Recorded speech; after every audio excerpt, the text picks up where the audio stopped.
Hello నమస్తే, welcome to homely Siddha channel. ఈరోజు మనం తెలుసుకోబోయే టాపిక్ ఏంటంటే, ప్రీవియస్ వీడియోలో ప్రణవనాదాన్ని మూలాధార చక్రంలోకి పెట్టి ధ్యానం చేసినప్పుడు ప్రాణశక్తి సుషుమ్నాలోకి ఎలా ప్రవేశపెట్టాలనే చిన్న బేసిక్ మనం తెలుసుకున్నాం.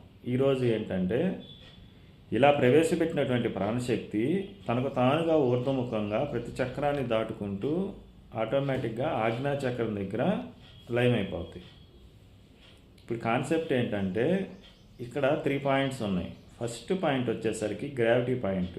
అంటే మూలాధార చక్రం దగ్గర భూమి యొక్క ఆకర్షణ శక్తి అనేది పనిచేస్తూ ఉంటుంది. ఎప్పుడైతే ఈ సుషుమ్నాలోకి ప్రాణశక్తి ప్రవేశపెడతామో మన మీద గ్రావిటీ లెవెల్స్ అనేవి స్లోగా తగ్గిపోతూ ఉంటాయి.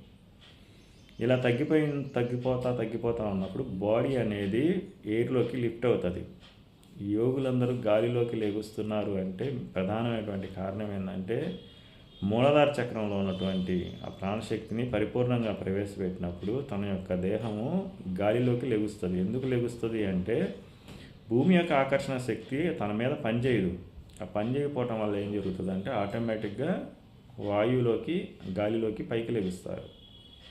ఇది సైంటిఫిక్ ఎక్స్ప్లెనేషన్.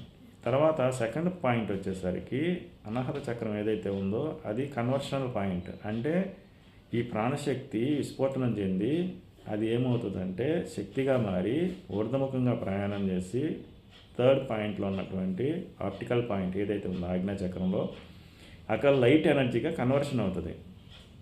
ఎప్పుడైతే లైట్ ఎనర్జీగా కన్వర్షన్ అవుతుందో ఆజ్ఞాచక్రంలో మీకు ఒక చిన్న ఎలక్ట్రికల్ డాట్ లాగా ఫామ్ అయ్యి అదే ఇంప్లిమెంటేషన్ జరిగి ఒక వెలుగులాగా కనిపిస్తుంది. టోటల్గా ఏంటంటే first gravity point, second electrical point, third వచ్చేసరికి ఆప్టికల్ పాయింట్. ఈ 3 పాయింట్స్ని ఆటోమేటిక్గా మీ మూలాధార చక్రం దగ్గర మీరు ధ్యానం చేస్తూ ఉన్నప్పుడు ప్రాణం ఊర్ధముఖంగా జరుగుతున్నప్పుడు ప్రతి చక్రాన్ని అదే దాటుకుంటూ వెళ్తుంది. అది ఎవరైతే సాధన చేస్తారో వాళ్ళకి తనకు తానుకు మాత్రమే తెలుస్తుంది. మిగతా వాళ్ళకి ఎవరికి ఈ విషయాలు అనేవి తెలియవు.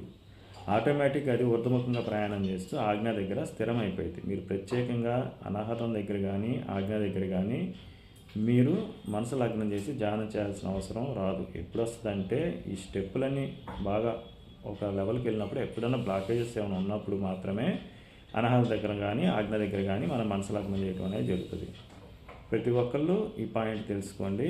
ప్రత్యేకంగా ఆజ్ఞా చక్రం మీద అనాహత చక్రం మీద స్థిరం చేసి ధ్యానం చేయాలా అనేటువంటి డౌట్ ఉన్న వాళ్ళకి ఇది మీరు తెలుసుకోవాల్సిన విషయం. ప్రతి ఒక్కళ్ళు లైక్, షేర్, సబ్స్క్రైబ్ చేయండి. ఎందుకంటే మీరు సబ్స్క్రైబ్ చేసుకుంటే నాకు ఇంకా ముందుకు వెళ్ళటానికి అవకాశం ఉంటుంది. ఇంకా మంచి